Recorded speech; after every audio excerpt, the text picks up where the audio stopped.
Good evening, everyone. Lorraine Miller. We've got a kind of a robust agenda tonight, so I just wanted to just dive right into it. First thing, I wanted to let all of the committee members know that James has agreed and Ross Haynes Jr. Has become a co-chair of our Economic Development Committee. I think this is absolutely great for us. It gives us continuity, and as an entrepreneur, Ross has a lot of experience in the entrepreneurial world, and this is just, I think, just super for us and gives us strength and breadth. So, Ross, welcome to the soup kitchen. Hey, buddy. You're on mute, aren't you? Ross, you on mute? Yeah, unmute yourself.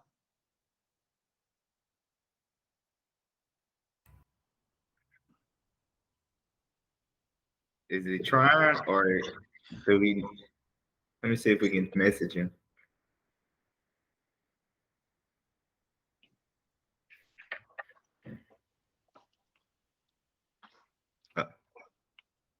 Well, he'll figure it out. Ross, you're on mute. If you can hear us, we can't hear you. Okay. Okay, how's that? There you go. There you go, buddy. Okay. All right. Great. So we're going to begin our meeting. James, I know you've always got some opening remarks, and I know you're on the agenda for a few items. So go ahead. Okay, first, I appreciate everybody taking out the time this evening to be on here so we can get updated as to what's going on at the historic South Side. And we appreciate Matt being on, Martha being on. I do have a few things that I would like to just mention, at the start of this. And then as the meeting go on, then I have a few more questions for Matt that he can answer with some of the update he's going to be giving. And appreciate and glad to see Mr. Howard on here today. So looks like he'll be giving us an update as well. So that's a positive thing. I've been waiting to hear it. Yeah. So one of the things I wanted to just kind of touch bases on, I don't know if everybody got the information that I sent out in regards to the Rosedale Underpass Art Project. I know I sent the email to you, Miss Lorraine, but I don't know if everybody else received it. Okay. But I'll be real quick because there was a lot of information. So the project is still moving forward. Everything is looking good. They did project this to start January 2023. I'm really not for sure exactly where they are in this starting process, but I did email Mike Brennan because he's one of the ones that's over this to see when is the next meeting to give us an update as to what they're going to be doing for starting out. But he did send me a package, and the project cost is going to be somewhere in the ballpark of $1.2 million to get everything done. Part of that is going to be $500,000 is going toward the final design and engineering work, and then the actual construction of everything is going to take up the rest of that cost. So they didn't quite break that down, but he did send a package of everything. So I can send this out to everyone so they can take a look at it, because it's like 18 pages long. So I won't go over everything, but I did want to let you know that it is moving forward, and they already got all the funds approved by the TIF to get this done. So that's a good thing. So it's supposed to be done before the end of 2026, December of 2026. So James, this is the underpass? Yes, this is the artwork that's going to be done on the underpass. And so they've approved whatever they're going to do? Yes. The artwork? Yes. Oh, okay. And so they let me say they approved the artist that's going to be doing it, but they haven't approved the final design on what it's going to look like. So let me clarify. So they approved the fact that it's going to get done. They got the money to do it, but they haven't approved the final design, because as the community, we'll be able to have some input on what we would like to be included in that design. So you have any idea when the Historic Southside Neighborhood Association will be able to see what they're proposing? That's what I emailed to Mike to try to get an update as to when the next meeting is going to be in regards to the design. And I think he's out until I think Monday or something like Okay. that. So Okay. once he get back, I'll follow up with him and I'll let everyone know exactly what that looks like, and that way we can all be in attendance. Okay. Great. Um, Thanks. Hey, James, real yes, quick. I was just looking, I think what you sent out as a PowerPoint or something, and it looked like the budget was like $3 million on I think that's what the that combined for PowerPoint. both of them, because they're doing the Rosedale project and they're doing the Main Street project. Okay, Yeah. So the my tip bad. Gotcha. request was for 3.3 million combined. Okay. That's what I thought. Okay. Yeah. Good. And then the other thing I wanted to give you guys an update on is the Glenwood Park. So, we submitted for them to be able to provide the new playground for Glenwood Park. We had a meeting with the Park and Recreations earlier this week. So the playground should be installed before the end of 2026 as well. It's still in a process of the paperwork being completed on that. So they're looking hopefully to be able to start that process toward the end of 2024, I believe what they said. So he couldn't give us an exact date. And the guy that I'm speaking about is Patrick Vignair. He's the project manager for Park and Recreation. And he's the one that's going to be spearheading the playground. And we also discussed, which we thought would be the better thing for the park, is coming up with a master plan. So we're going to get together, come up with a master plan for the park. Again, Patrick Vignair, he's going to help and assist in coming up with that master plan. And we also had someone to give us some information to get funds from the AARP that will give us funds to be able to get the master plan done. So we're in the process of submitting the application for that. Won't know exactly, have all the details on that until our next meeting with the coalition. So once we get that next meeting in place, then I'll let everyone know exactly what that process looks like, and also allow you guys to attend, so that way you'll know exactly what's going on firsthand. So that's the most important thing that I have for the park. We will be doing something out there on Earth Day, just a cleanup. And Earth Day is April the 22nd. So everything that has to do with the cleanup or anything involved with the park, we're going to be doing some social media and any type of actually media outlet. I spoke with Sally, which is Chris Nettles' secretary. She heads the District 8 newsletter. So any information pertaining to the park or anything we have going on, we need to be getting that information over to her, so that way she can put it in a district letter, and that way we can get the community more involved. So that's with anything that we have going on, actually. So I did email her, and we're going to sit down and talk about what's the best time frame to get it to her, because I think she's the only one that's kind of heading the writing of that, along with the guy that's actually publishing it. So we're going to find out exactly when we need to have that information in for the next month publishing. So James, yes, question: whenever they print that newsletter, will we be able to get a few copies of that over to the neighborhood association for record keeping, just to have?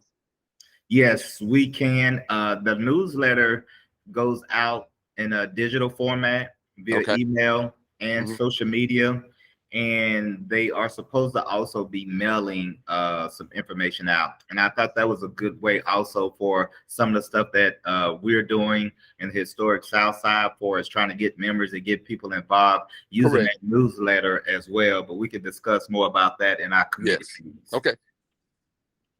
But as of right now, that's all I have for us updating on the park in the underpass. Anybody have any questions? No questions here. Okay. With that being said, Miss Lorraine, you want to take it over, or you want Matt to go ahead and give us an update, or how do you guys want to do that?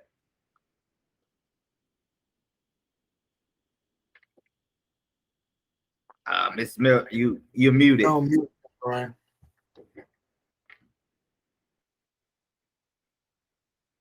Sorry, Charlotte, my computer went out on me. She just like blanked out. So, Ross, with you and we've got Martha on, will you guys kind of recap real quick the community meeting we had on the 19th, just briefly, for those of us that didn't get a chance. Okay, the one we had at the library. Yeah. Well, Chris came out, Robert Stearns came out, and they pretty much gave us like an update on how the project was going. They talked with us a little bit about the progress of the park, which is going to be right behind the plaza area. What else? They're just saying that everything is still moving forward. Something about the city transferring land out of one department into another department. You can jump in there any minute, Martha, and help me out with that. Yeah, so Ross is correct. We chatted about, we had our Parks and Rec and Neighborhood Services Department there. The land surrounding the plaza is owned by the Housing and Finance Corporation, which is kind of the city's arm for doing affordable housing and such. That land is not going to Hoke. That we're keeping in the city. So it'll transfer from, once it goes through the park process, it'll be a dedicated city park. That way it can never be removed from a park unless it went to like a public vote. So Hoke gave their update on where they're at in terms of plans. And then the city kind of, since we're running the park side of things, we let everyone know how the park process was going to go.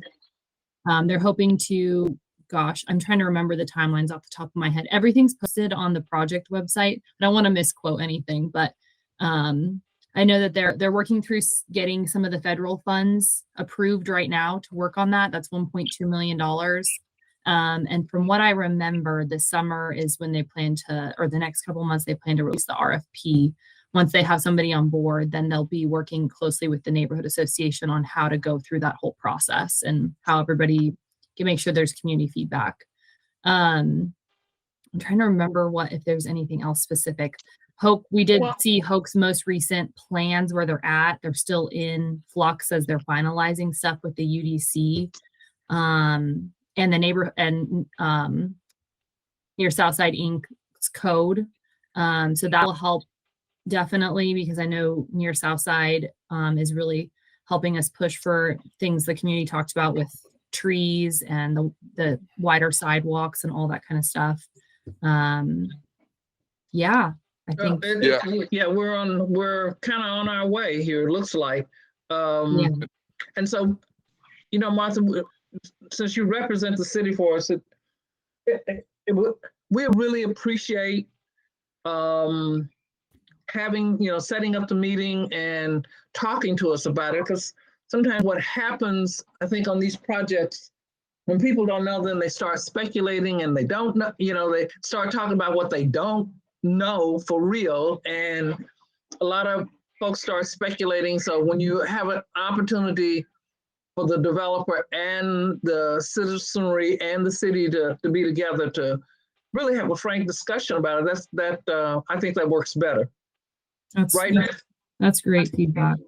And I do think we'll hope to, they'll kind of be finalizing some of those plans and starting to submit them for some of these approvals and all that kind of stuff. So I feel like once we get towards that place where we're ready for, okay, these are the final plans and, groundbreaking is, just around the corner, we'll have another meeting. So.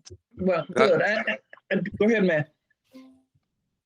Whoever was trying to speak. I was about to say, I think they said that that park area should be done by 2024, late 2024.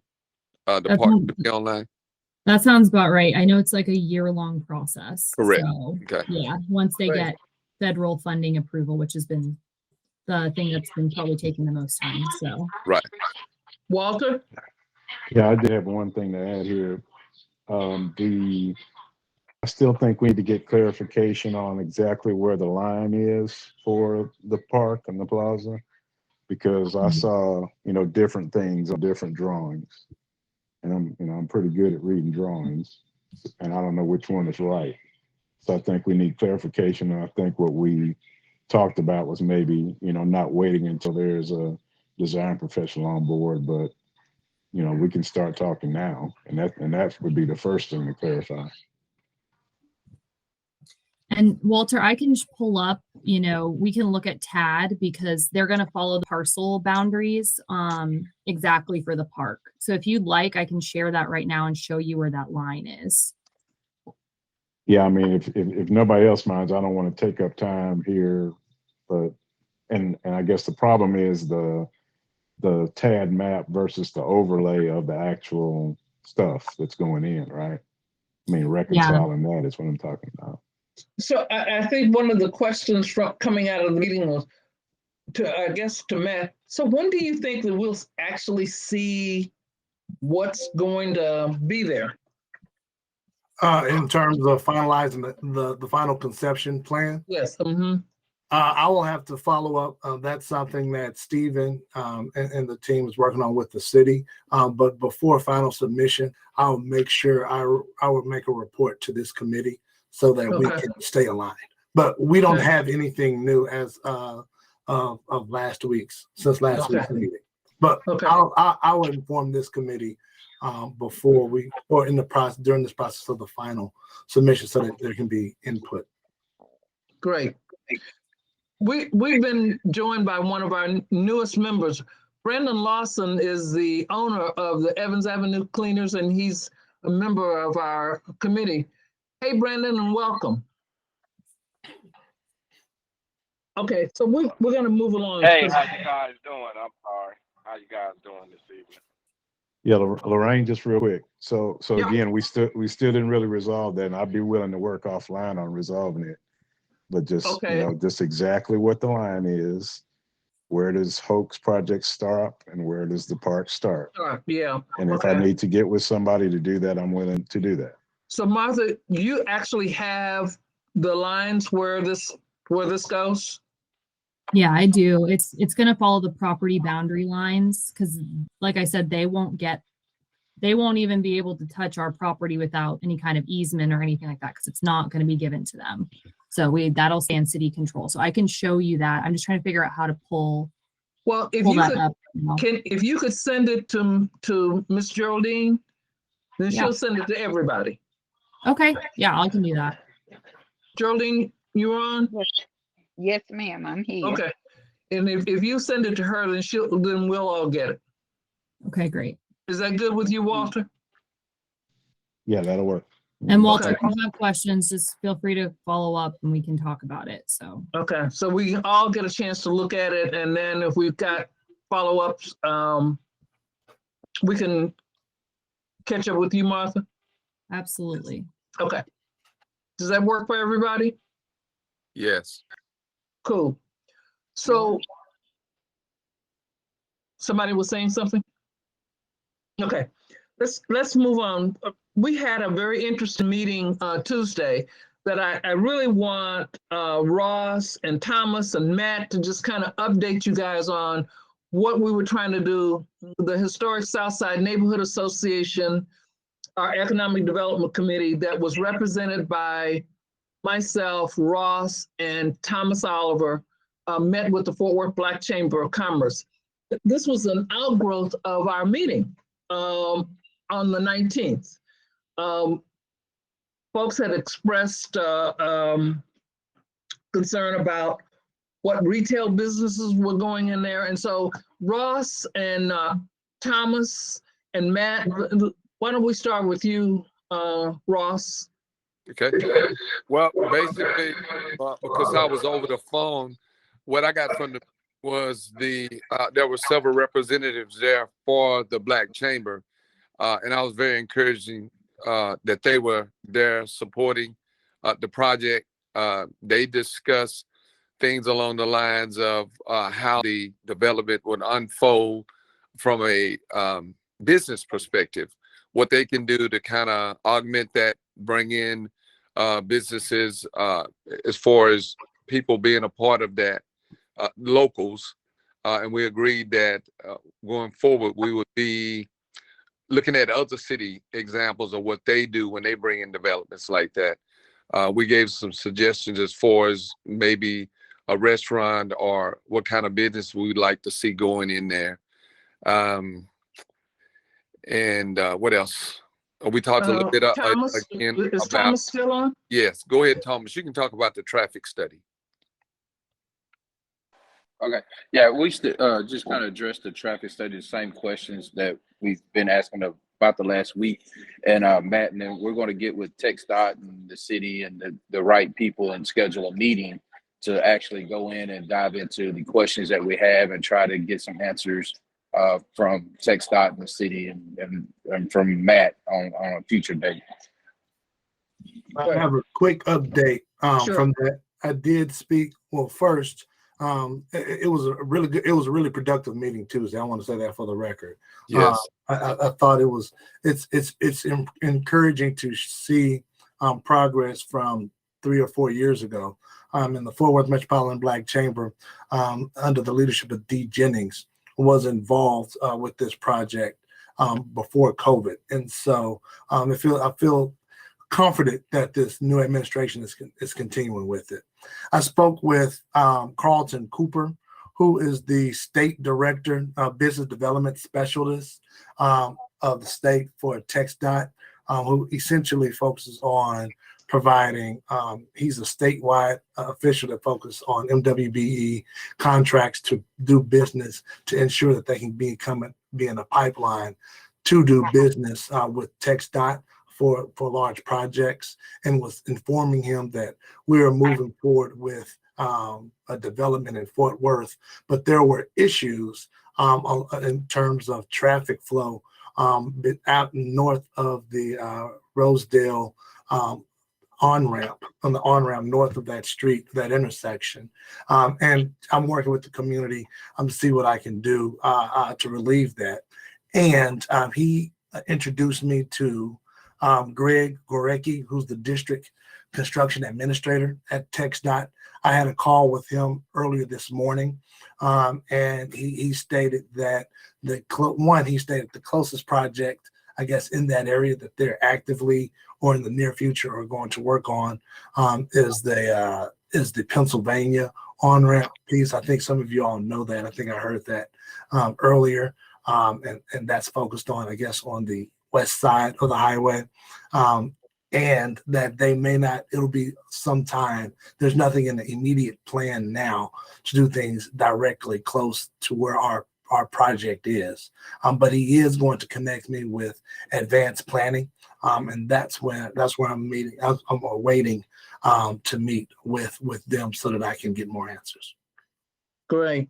And let me tell you the three things, just to sum this up. The three things, takeaways that I got from the meeting and that I shared with Michelle. We compared notes that we would, one, look for other African-American developments around the country that are similar in size and scope as the Evans-Rosedale project. And then the purpose is to seek ideas and methods of putting together the project that would be uniquely Fort Worth. The second thing of our takeaway was we wanted to take an inventory of African-American businesses in Fort Worth that could be recruited for the Evans-Rosedale project. We wanted to look at former businesses, current businesses, and future business interests that could be included in the project. That was a kind of a big deal, something that people really mentioned. And that we would meet again and as the above information was gathered, sometime mid-March to review the material. And I still contend that at some point we need to figure out what the historic South Side neighborhood wants to see in this retail project. So we talked a little bit about remember when we did this survey several years ago as a neighborhood association? So we tried to, we didn't go in depth with it, but clearly there's got to be a way that we do this. So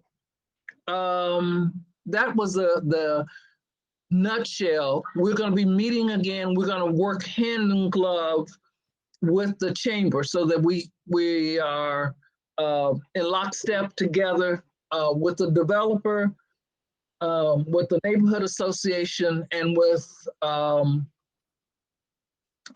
Hoke. So it's gonna be okay. And this is I think, gonna be a good process for us. Anybody have any questions or comments about that? A couple of additions. Thank you for those remarks. A couple of things. One, I also suggested that this committee work more as a coalition with other community businesses, including Southeast Fort Worth Inc. I updated Stacy Marshall today on our meeting Tuesday, and we'll ask him to either reach out to Michelle so that he can be included. I also reached out to Tammy Pierce with the United Contractors Association. Those are individuals who've reached out to me in the last few years about providing Black business participation here. I am also actively seeking out people of color. There's actually a sister who I am working on building my team to actually build a procurement, people who are skilled in this procurement process. And there's someone who was the former director at NCTRCA, who's very familiar with certifications that has created her own business. And so I am discussing with her and others to assist in helping compile this type of data. The second thing that I would like to include is that our commitment to the Fort Worth Metropolitan Black Chamber. Hope Global committed to a 3-year membership there with the intention of us assisting in building whatever systems that you all would desire to build these Black businesses, this Black business pipeline, with the goal of us being good neighbors and a good partner to build sustainable systems for not just this project, but for other projects, and that it's owned by the community. And so that's our commitment. We're willing to provide any way to try to capture this data.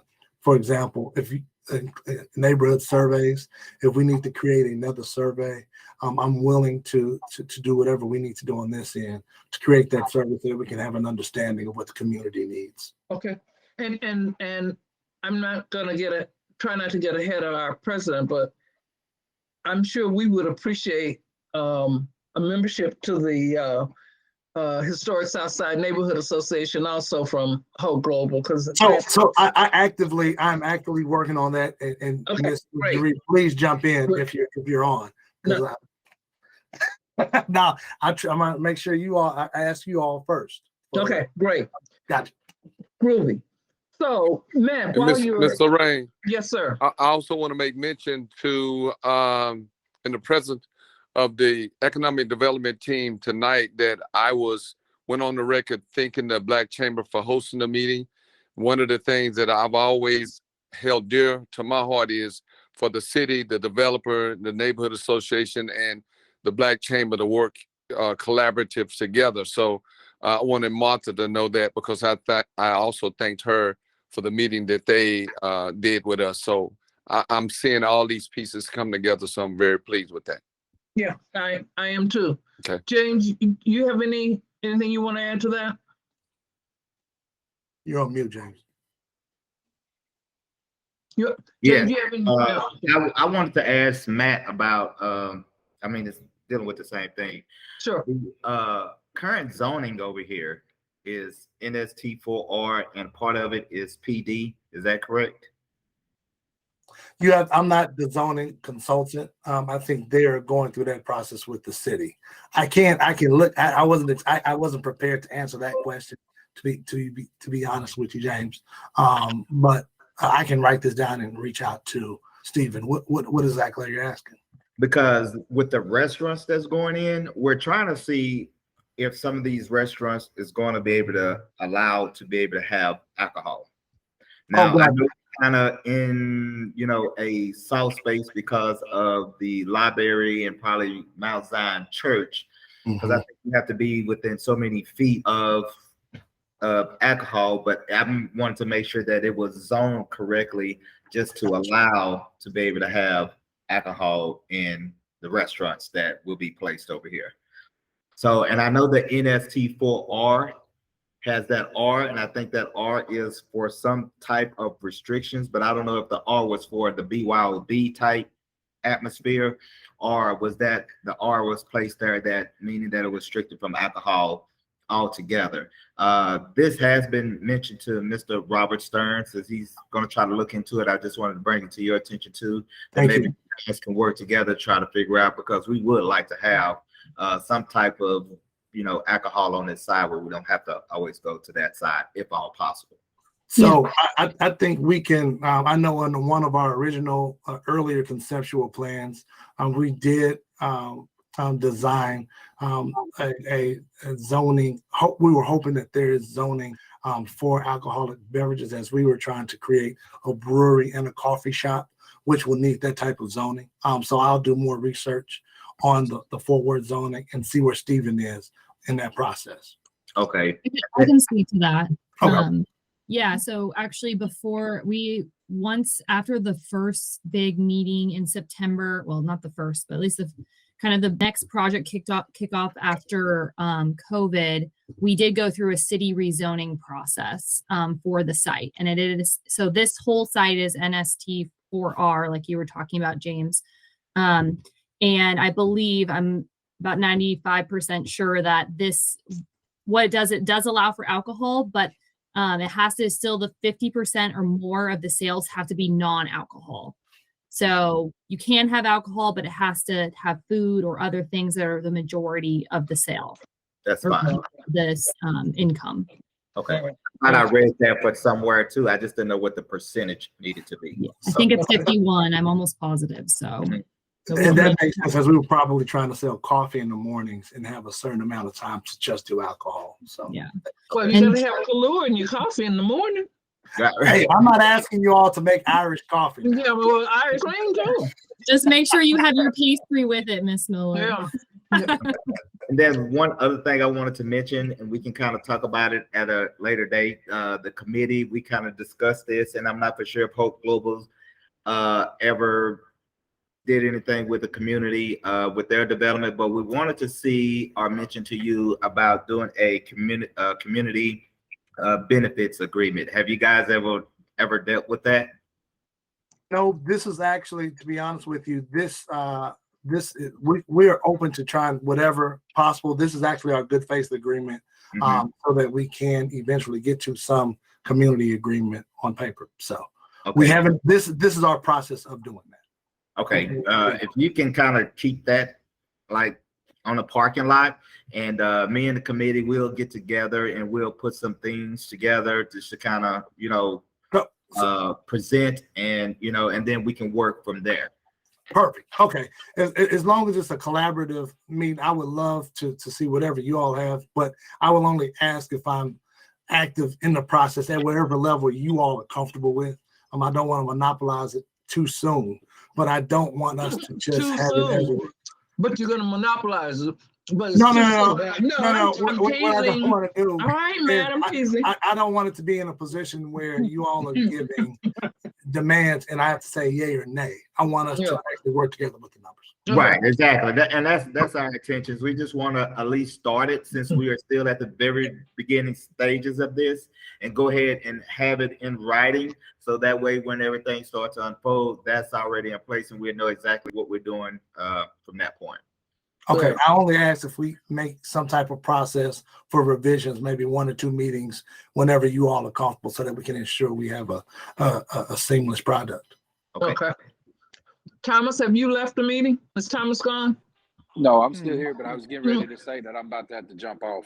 Okay, I just wanted to, so I was going to you to see if you had anything else you wanted to add on this portion of the meeting before we go to make sure Matt has anything else that he wants to add, and then go to Jared Howard. No, I'm good. We could pretty much covered everything. Okay.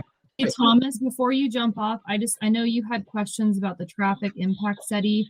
Those two engineers that we had brought to the meeting 2 weeks ago are probably going to be your best contacts. Did you get their contact information, or do I need to pass that along? Yeah, pass that along because I've had it before, but I don't have it as readily available as if you just go ahead and resend it. Okay, yeah, it's going to be Tom Martha, Sinelli and Ty do Thompson. you have his email? Do you have I do his? not actually. I don't think I do have Thomas's email.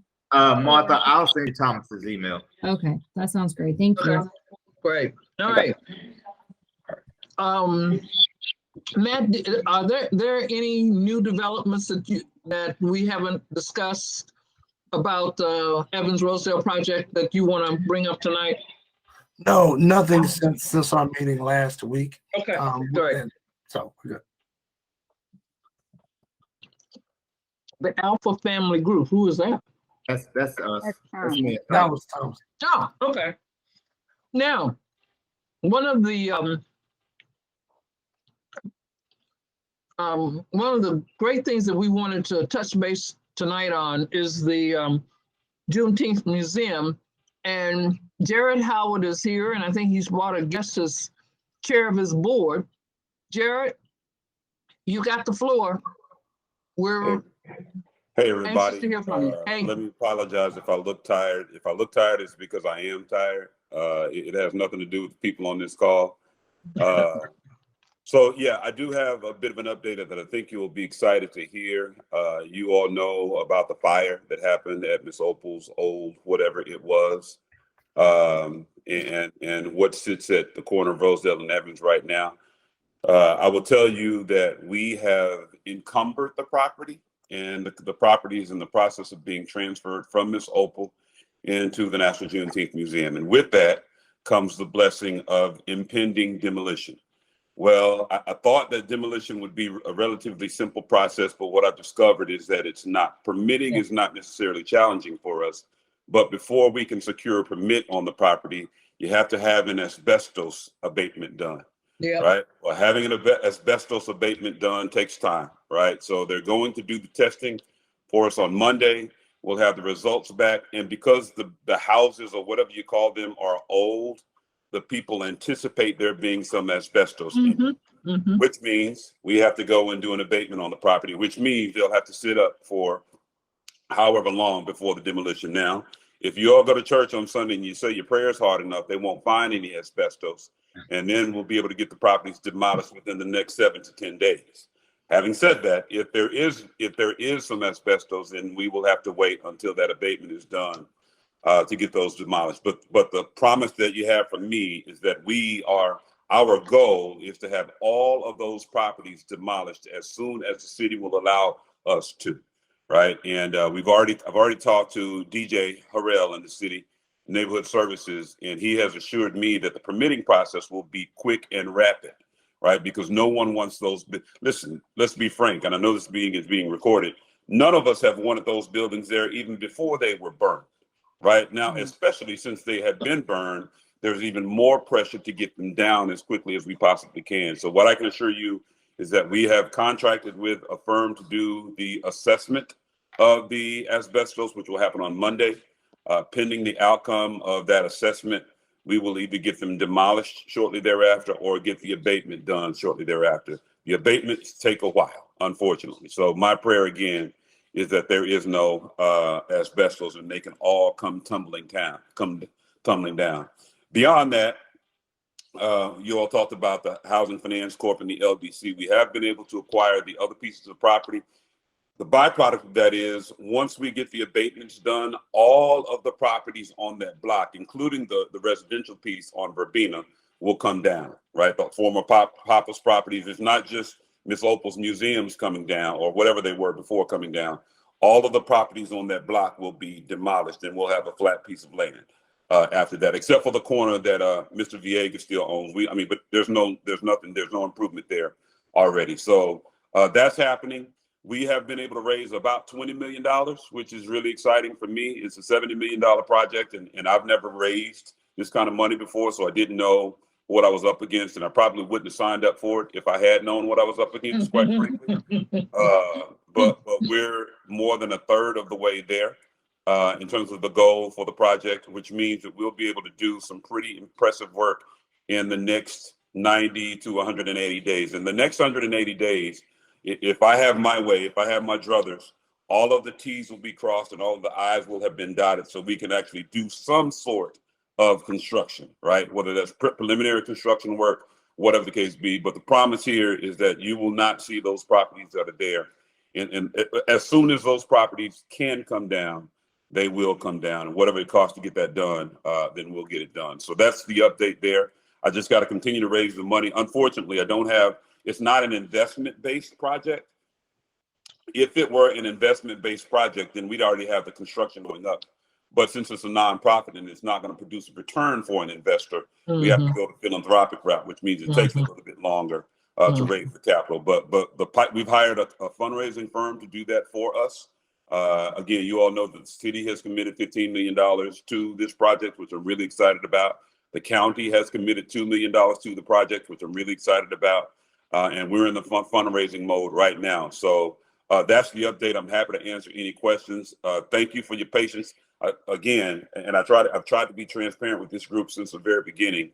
We haven't owned that property until now. Ms. Opal has owned that property, and which meant we didn't have any influence or any right to make any decisions in terms of what happened there. I will ask a favor.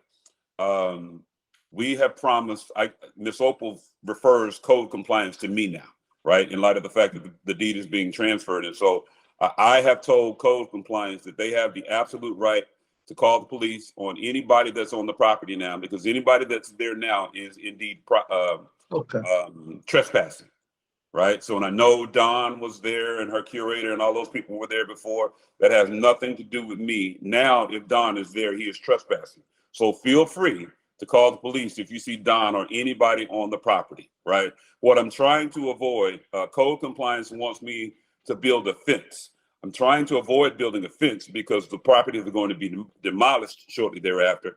And I hate to put $5,000 into the project to build a fence, only to turn around and build and knock the properties down. So the abatement assessment that we're going to do on Monday will be very telling for us in terms of how long it'll take us to get those properties demolished. But we're working with the city. DJ and his department have promised that they will expedite the permitting process. We got a list of demolition companies from the city, so we know that they are already working with the city and have a pedigree with the city.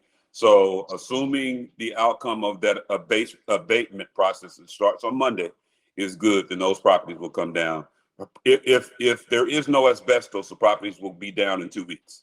If there is asbestos, then we'll have to go through whatever that process is and what that cycle is. So any questions? Anybody have?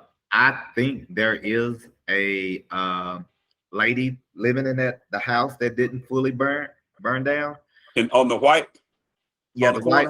Yeah, I think it's a lady living there. I saw her out there sweeping the porch and going in and out the house. So you may want to check that. I hadn't seen her last couple of days, but you know, I'm in and out, so you know, she could be living there. I don't know. But also, somebody is living in that bus, the red bus. Yeah, we had the NPO to move it off the street onto the. I thought they was going to take it away completely. Not for sure why they didn't, but they moved it from the street onto the property. But somebody is living in that bus too. yeah. Well, as soon I'll tell you this, James. As soon as the deed transfer first, and that'll happen probably in the next 10 days, then the bus will be removed. Right. Okay. I don't care. I mean, we'll get it removed if we need to, because the bus won't stay there. So give me a couple of weeks to get that bus removed. And the bus will be gone permanently. That's the first thing. I don't have to wait for an asbestos abatement to get the bus removed. And so as soon as the property is ours, we'll get the bus taken care of. So that at least that won't be a problem. Okay. Yeah. Well, that bus and that the white Bronco or whatever it is. Yeah, there won't be any vehicles there. Okay.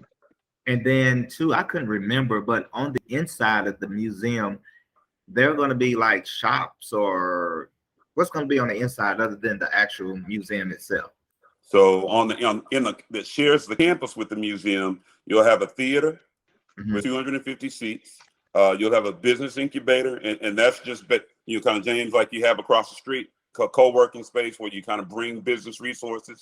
You'll have a black box space, and a black box space, for those that may not be aware, is simply a large room that can be configured for whatever. If you want to have a private event, you want to have a wedding there, You want to have a community meeting there, it'll be available for us. And then we'll have the food hall on the inside. And the food hall, as you all remember, will have 6 food vendors, right? So all in one space for us to do that. Now, the residential units that we're building, the bottom floor of the residential will be earmarked specifically for retail.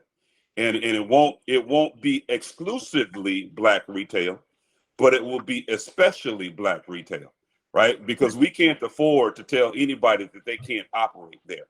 But if Martha wants to have a shop there, then Martha has to be comfortable listening to music, Soul Child and Erykah Badu, because we won't be playing the Beatles and Paul McCartney. You know, and I'm just teasing Martha so we can Sounds do great, Jared. I'm in. But the culture, without regard to who the people are, the culture of everything that you see in this development will be Black, and unapologetically so. Okay, and then for as the residential piece, is that going to be on the back end of that, or that's going to be across the street from Opalee on Evans? Yeah, that's on the west side. Okay. That's on the west side of Evans Street. Okay. And then lastly, and this may be I might be a little bit early on this one, but what are you guys going to do for as the parking? Are y'all trying to seek out somewhere right here in this vicinity to allow for parking and traffic and whatnot? Yep. So we're in conversations right now. Michael Morris. I don't know if you all know Michael Morris, but he is the guru, right, at the North Central Texas Council of Governments. We are working with Michael to develop a parking plan to check that box, right? We got some options, but we want to maximize. And I'll tell you again, because I've been transparent with this group from the very beginning, and I'll ask for your discretion here that you not share this. If we have our druthers, we'll build a structured parking lot. They are just incredibly expensive, to the tune of about $30,000 per space. It is the most recent estimate. But Michael is the guru, and there are both state and federal funds available for projects like that. And so I'm trying to tap into his expertise to tap into some of those dollars that are readily available for a project like that. So stay tuned. I don't have the absolute answer, James, though, but that's the goal. Okay. All right. And if y'all get to the point where you need to pick out some property for that, let me know. You want to sell yours? Just let me know. Copy that, bro. Any other questions of Brother Jared? This is very interesting, and it all the more reason, Jared, that for us to be coordinated and for us to know what's going on, so we can also be assistants. Because I'm glad you said that Don's not supposed to be down there, because I saw them the other day collecting all that burnt wood from the fire, and he had a bunch of guys down there working. And and I saw the lady living in the house. I saw her out there sweeping and taking things out. Today is what, Thursday? It must have been Monday. Yeah. So Lorraine, the most important transaction that needed to happen there was we needed to acquire the property from Miss Opal, right? Because we all know that people do what they're allowed to do, right? And so with that box being checked, there will not be any. That's why I'm encouraging you, right? I'm encouraging, call the police, because they're trespassing if they're there. You see them tomorrow, call the police. The bad thing about that is when you all call the police are going to call code compliance. Code compliance is going to call me and say, put up the doggone fence, which I'm okay with that. I'm just trying to avoid investing in a fence that's only going to be torn down a couple of weeks later. That's what I'm trying to avoid. But if we have to do that to keep people out, then we're willing to make the investment. We don't have money to spend on that kind of stuff, but if that's what we got to do, that's just what we got to do in good faith, to say to you all and to all of the stakeholders that this is unacceptable. That is no longer acceptable. It is not. And rest assured, as soon as the deed is transferred and as soon as the abatement is done, those properties come down, and you'll all be pleased with that. Great. Yes, will be. Thanks. Any other questions of Jared? This is great, Jared. Anybody else have any comments, questions? Okay. Well, Jared, I just want to say I'll because we have a new code person, and so I'll get with him. So whenever we do happen to see somebody, so that can be taken care of, because there has been somebody going back and forth, and usually I'm out late, like around 10, and I see people. Yeah. And you know, I always text you and let you know what's going on. Yep. Okay. Yep. All right. Are there any other business that a question that somebody wants to raise? We're right at our Hour. hour. Mhm. Yeah. Hour mark. Yeah. All right. Anybody? No one has any questions? Any announcements people want to make? I think you got them all out the way. Well, one of the things that came out of our meeting with the Black Chamber was the mention of the Federated Women and the NAACP office, and the NAACP is trying to figure out what it's going to do. We're trying to do our own little bit to refurbish our building, and then the Federated Women have already started their refurbishing. So just wanted you to know, because we didn't want. Go ahead, Matt.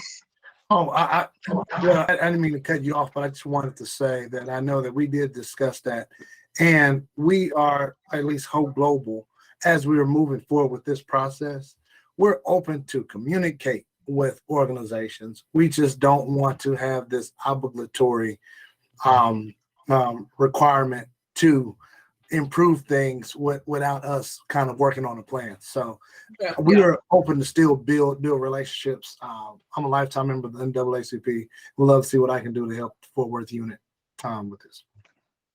Great. All right. Anything else for the good and order? Well, ladies and gentlemen, Ross, do you have anything? No, I'm good. I'm good. Okay. Miss Jerry? I just said 6 minutes. Okay. So we're good.